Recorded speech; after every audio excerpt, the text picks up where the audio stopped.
Let me assure you that absolutely nothing that I'm going to tell you is exaggerated, is interpolated, or is imagined. Everything I'm going to tell you is documented.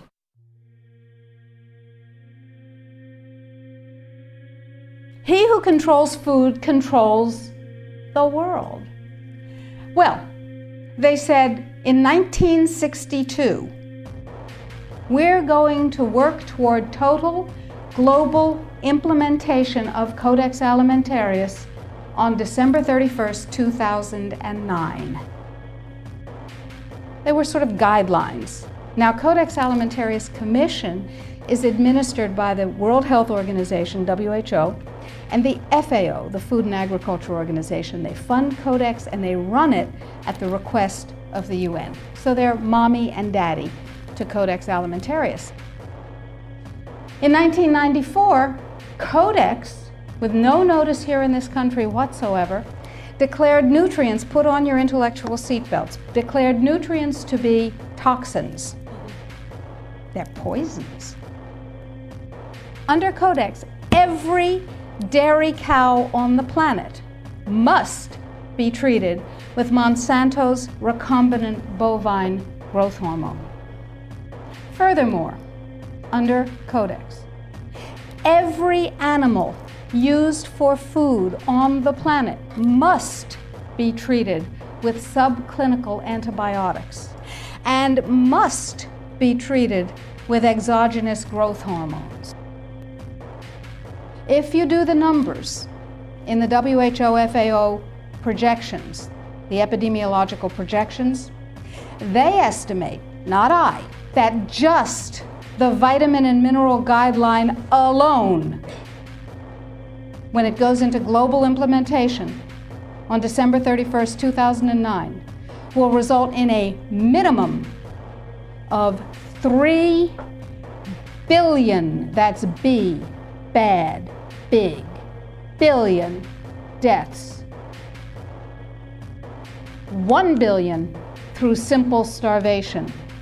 Those folks who die are not particularly economically successful from the point of view of the corporations. But the next 2 billion, they will die from the preventable diseases of undernutrition. Who will live? Probably those people who are wealthy enough and powerful enough to have their own pushers of clean food and nutrients. So we need your help, because the United States leadership is what's going to literally save the population of the planet.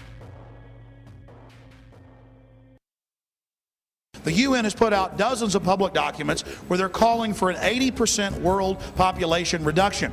In fact, at the Beijing Women's Conference, the World Conference, back in 1997, the head of the UN Food Program said, "We will use food as a weapon against the people."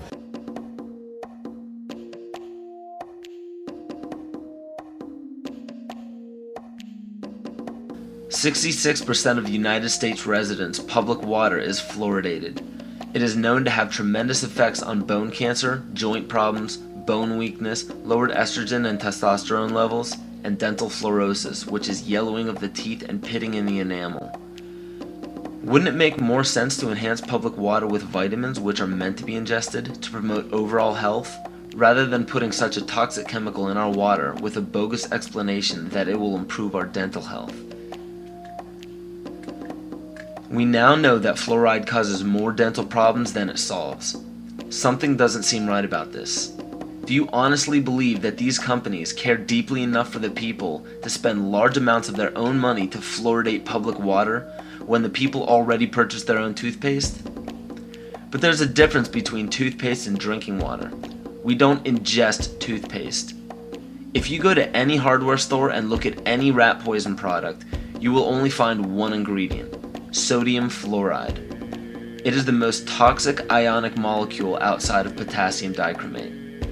Now Dannon, along with other companies, have begun fluoridating bottled water. It is becoming increasingly difficult to get away from.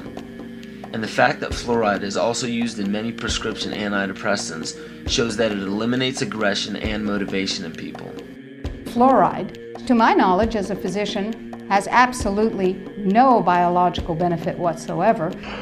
But one of the significant things is that the Russians carried out all sorts of experiments on the people living in the Gulag. One of them, of course, was to fluoridate the water. Why?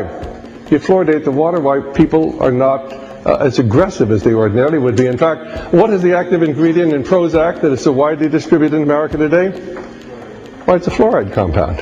And now, we are finding that public water nationwide is showing up with arsenic, lead, cadmium, and thermonium, which is a radioactive form of lead. Cancer, lowered sex drive, birth defects, sedation, and brain defects. Does this not sound like a wonder drug for anyone aiming to control a population? It's quite astonishing, Paul, the degree to which environmentalists have not been educated about fluoride. You know, people have an unconscious trust in their doctor or their dentist, and if you can persuade doctors and dentists that fluoride is safe and good, then you're able to reach the rest of the nation. People believe their doctors and dentists, and that was a way of promoting fluoride for Bernays. Fluoride was killing their cattle, destroying their crops.